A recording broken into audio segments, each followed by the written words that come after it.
In the Nintendo Switch ecosystem of controllers, there's plenty of variety to choose from, much of which fails to live up to the surprisingly solid, average feel of Nintendo's Pro Controller. Often, I'll get a new controller in hand and I'll immediately know if it made the right compromises in the right areas to make me want to reach for it over a Pro Controller. And let me tell you, BIGBIG WON's Rainbow 2 Pro makes the Pro Controller easy to forget. To start by taking a look at the overall design and feel of this controller, it's all a bit odd, as something designed to work with a Nintendo Switch, for obvious reasons. You know, it looks exactly like an Xbox Series controller shell-swapped with a Pro Controller theme.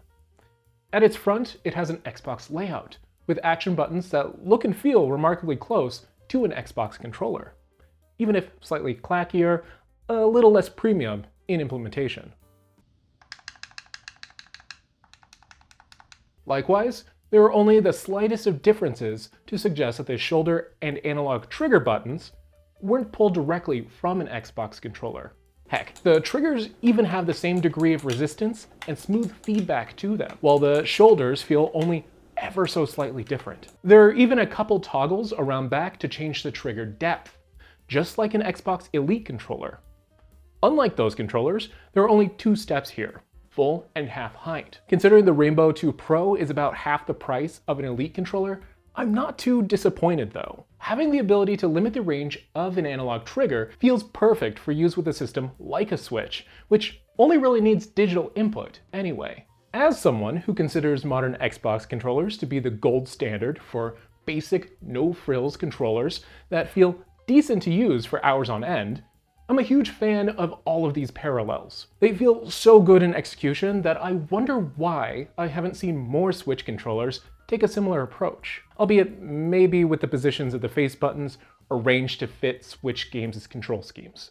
Even with those similarities I just mentioned, if you zoom in a bit closer, it is easy to see more than a few points differentiating the Rainbow 2 Pro from an Xbox controller. For example, inside the action buttons are small legends specifying how the buttons convert to a Switch layout.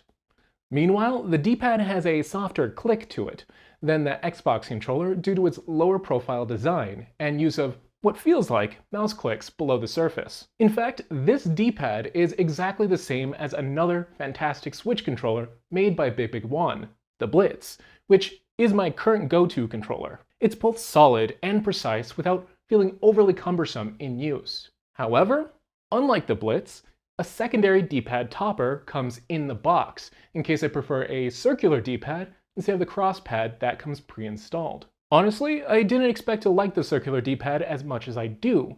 It feels even softer than the cross D-pad with maybe a tad less travel, but it's grown on me and feels extremely comfortable to use in D-pad heavy games like Shovel Knight Dig. Moving on, both thumbsticks also come almost directly from the Blitz. The same textured stick caps used there are used here, and they feel just as great. They afford just the right amount of traction to avoid slippage while feeling comfortable to land my thumbs upon. Better yet, if I pull straight up on the stick topper, I can remove it completely and replace it with one of the two other toppers that came in the box. Each topper has a slightly different height to it, with the idea being that taller sticks allow for finer control over movement, which has felt pretty much true during my testing. I do wish I had more options for more toppers, even if sold separately. Being able to switch up my stick cap style for a different specific game could be pretty interesting.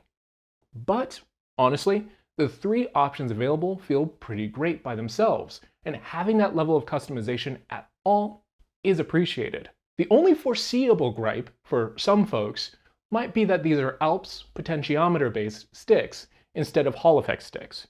But honestly, after having used these kinds of sticks for a few weeks and the Blitz for a few months now, I can confidently say that these sticks in particular feel leagues better to use than many of the Hall effect sticks I've come across in the past year. They have just the right amount of tension and feedback to them, whether for platforming in Super Mario Odyssey or splatting folks in Splatoon. They feel fantastically comfortable. Comfortable really is the key word for this controller. Both grips have a heavily textured underside, which feel cool, soft, and grippy to the touch. The wraparound texturing of the Blitz is technically better than the plastic top on display here, but even the feel of the plastic is pretty much night and day compared to the Pro controller, which itself is not an uncomfortable controller by any stretch. Plus, not only does the inclusion of this plastic top create a neat see-through aesthetic, but it also allows the included LED strip to shine through. The strip includes 3 presets out of the box: red or green to indicate input mode, a custom gradient, and then off. Each preset can be cycled through by double tapping the function button next to the right thumbstick. It's simple, looks nice, and feels thoughtfully implemented for folks who don't want the lights on constantly, as does the function bar at the base of the controller, which provides extra configuration support, as well as turbo and remapping the 4 extra included buttons on the controller, which aren't mapped to anything by default, by the way. Oh, and also, it is worth pointing out that there's a 3.5mm headphone jack at the base. Over a standard controller connection, it doesn't work for outputting audio from the Switch, but that's where the included 2.4G adapter comes in. When connected to a dock Switch via the adapter, wired headphones allow the audio to route through the controller instead of the TV, which is pretty awesome, to be honest. Combined with solid motion control and one of the few third-party implementations of Rumble that doesn't completely suck, I'd say that the Rainbow 2 Pro is an extremely premium, customizable controller that would be better for most folks than Nintendo's Pro controller. The one hitch is that, like many third-party controllers, there's no amiibo support. It's not a deal breaker for me considering all the other included features, but I know keeping a Joy-Con in reach for some folks who use amiibos more often might be a hassle. Just something to keep in mind. Still, as a general controller, this is incredibly competent and, in many ways, overkill for use solely with a Nintendo Switch, which is honestly fine because that's not the limits of this controller. That 2.4G adapter works seamlessly for using it as a Switch controller with Windows, macOS, and Linux. Meanwhile, turning the controller on while holding B enables X input mode, which covers any other gaps in compatibility for a Bluetooth controller. The only awkwardness here is that the audio jack still only seems to work while connected to the adapter, or while wired. And none of my computers have registered input from the controller while connected to the adapter in X input mode, for some weird reason. On the bright side, motion control at least works seamlessly while connected via Switch input mode. By enabling motion in CMU, I was able to get it working without any issue whatsoever. Even in X input mode though, motion is still pretty effective. By pressing function and R3 at the same time, I can enable motion aiming in games that don't natively support it. Likewise, L3 plus function translates motion into movement. It's a pretty nifty feature that's intuitive and will likely be useful for more than a few folks.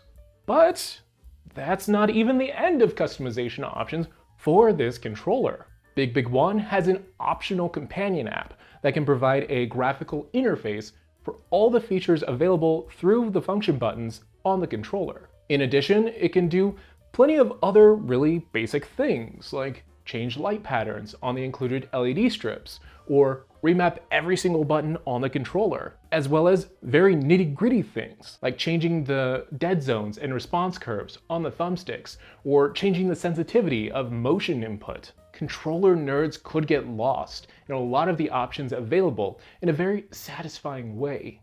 Honestly, I think this is the most premium, versatile Switch controller I've ever used.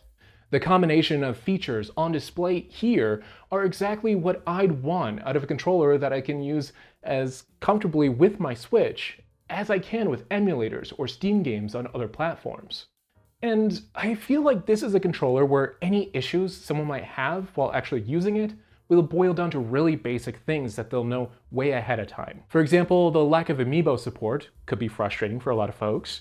The action buttons are essentially Xbox buttons. If you hate that, this won't change your mind. And then also, if you're looking for lots of travel to your D-pad, this isn't it. Even with those potential gripes, I think there's a ton of benefit to considering the Rainbow 2 Pro for anyone in the market for a Switch controller that's a bit more premium than Nintendo's Pro controller and can be easily used with other platforms. Those have been my thoughts, though. I'd love to know yours. Is the Rainbow 2 Pro the kind of controller you'd consider buying? Have you bought one already and have thoughts of your own you'd like to share? Let me know down in the comments. Then, as always, if you found this video interesting or informative, go ahead and give it a like to let me know, and then get subscribed for more controller reviews in the future. This video was made possible thanks to a review sample sent by BIGBIG WON. As with any other review sample provided to this channel, they received no editorial input and are seeing this video for the first time at the same time as y'all. After having used the Blitz controller for a few months and enjoying the heck out of it, I actually reached out to them to see if they'd be willing to send me the Rainbow 2 Pro to check out. The amount of features they'd advertised for their controller on their website seemed pretty awesome for something that'd work with my Switch, and I'm glad it didn't disappoint. If you're interested in the controller, I will have links in the video description so you can check it out for yourself. Also, I wasn't sure where to put this in the review, but they did send me the version of the controller with a neat RGB wireless charging dock. It's a bit fiddly to situate the controller on initially, but I do love the look of it. Whether it's worth the extra $15 they charge for it, its inclusion would probably come down to aesthetic preferences, or if you really want a nifty place to rest the controller when not in use. But yeah, it works, I enjoy it, it's completely optional. Okay, this video is going on for a bit longer than it needs to. Just gonna say it's gonna be all for now. Thanks y'all for staying until the end, and until next time, catch you later.